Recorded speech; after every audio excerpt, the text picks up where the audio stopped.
Today I am talking about 10 ways you can beat food shortages. Yes, believe it or not, it's really not that hard. Right now, this is 2023. We are having food shortages of some things, just with supply chain issues, that kind of thing. So here's how you can fight food shortages. Number one, ask when the trucks arrive in your store, and then give them a couple of hours to get it off the truck and onto the shelves. So they always unload my store on Friday morning. So about 10 o'clock in the morning, depends on where it is, 8 to 10 o'clock, somewhere around there, I go and check and see if the shelves are full. Now, what does this do? You can be there as soon as the trucks are unloaded, so you can be sure to get the food items that you want when they're there right away. The next thing is, when you see it, buy it. If you know there's going to be a food shortage of something, like, let's say they were talking about turkey shortages last year. If you see a turkey and it's 98 cents a pound, and you know you really need that turkey for Thanksgiving, or you really want that turkey for Thanksgiving, I should say, then just go ahead and buy it at 98 cents a pound. Might be worth it for you to wait to see if they go down to 49 cents a pound, but honestly, to save $5, if you guys just really love turkey for Thanksgiving dinner and you don't want to substitute ham or something else, then I would just go ahead and spend the extra $5 and get it right then. But sometimes you may have to pay a little more and not wait until it's on sale, so that you can have the product. Go on the first day of your store sales. So here my stores have sales start on Tuesday and Wednesday.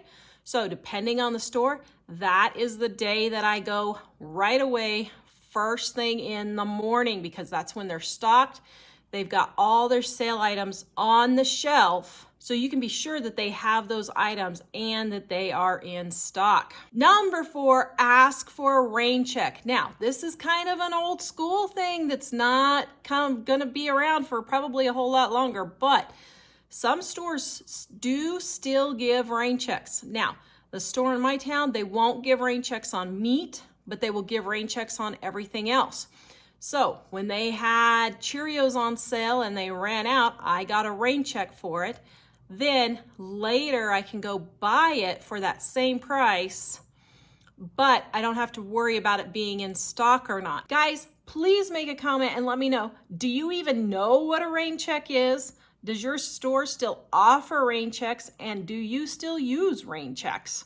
I think they're a great way to save money, but I think a lot of people don't even know they exist. If there is no limit on how many you can buy, so let's say they don't have a limit at all, I would put double the amount that you think you might need. So let's say there's no limit on Cheerios, and she says, how many boxes do you want? Say 20 boxes if you think you're only gonna need 10.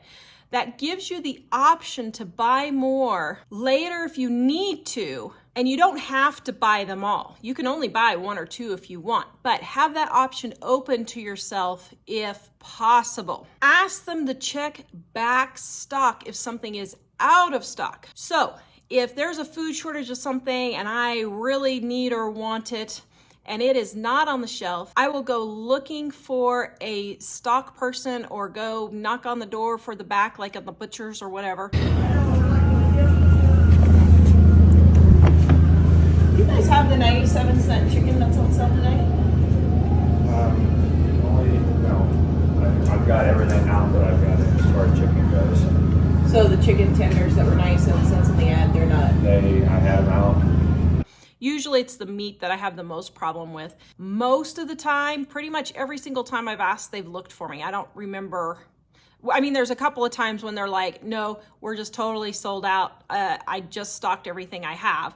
But every other time they just go and look for you. So ask for them to go look in the back and see if they happen to have any more in stock that just arrived or something like that. Ask them to cut up your meat for you. This may sound crazy, but the butcher will do things like cut your turkey in half so that it's the size of a chicken and it fits better in your freezer, and it's easier to cook, so you're not cooking a huge meal. You can just cook it like you would a roast chicken instead of a big turkey. And so You can ask your butcher to cut your turkey in half. You can ask your butcher to cut up round steak if you need stew meat. Let's say they don't have stew meat there, but they have round steak.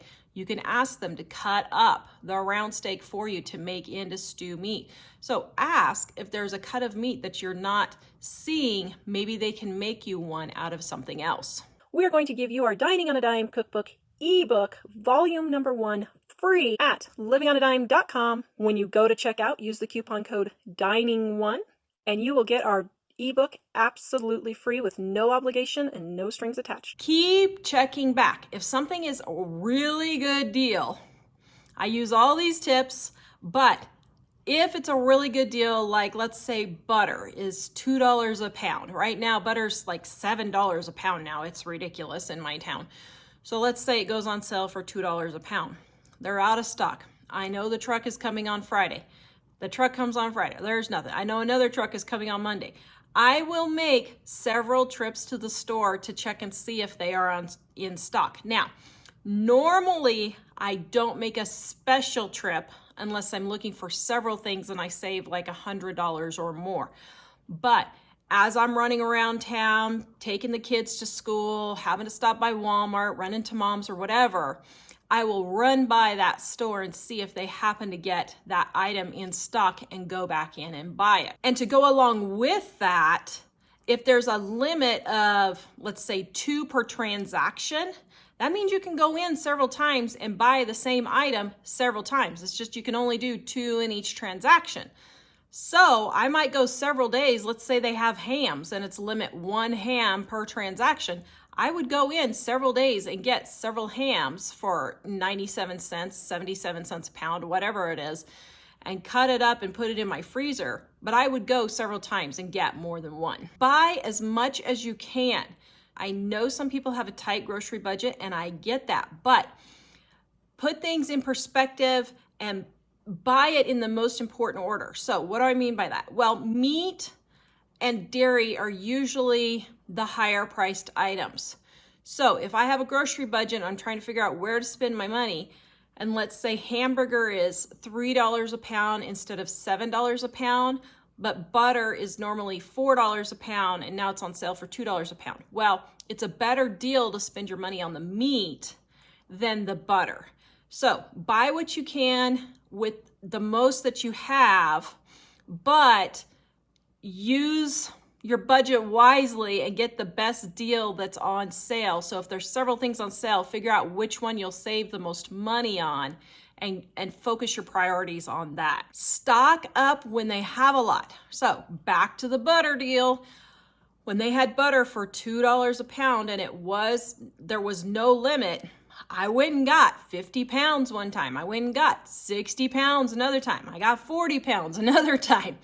So when I do that, I stock it up, throw it in my freezer, and I am good to go for probably, that's about 4 to 6 months worth of butter for me. Don't forget, I'm a cookbook author, so I use a lot of butter.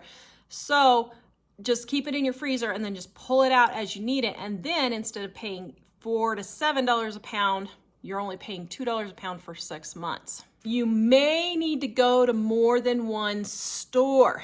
Now, if you are running all over town and you're spending, 5 hours shopping 10 different stores, I don't recommend that. Pick your top 2 or 3 stores that always have really good sales and deals and shop the majority of it at those stores, but you may have to go to more than one store. So when I lived in Colorado, I went to Kroger, I went to Save-A-Lot, I went to a discount grocery store called Esch's, and I shopped at Walmart. Those were my main ones.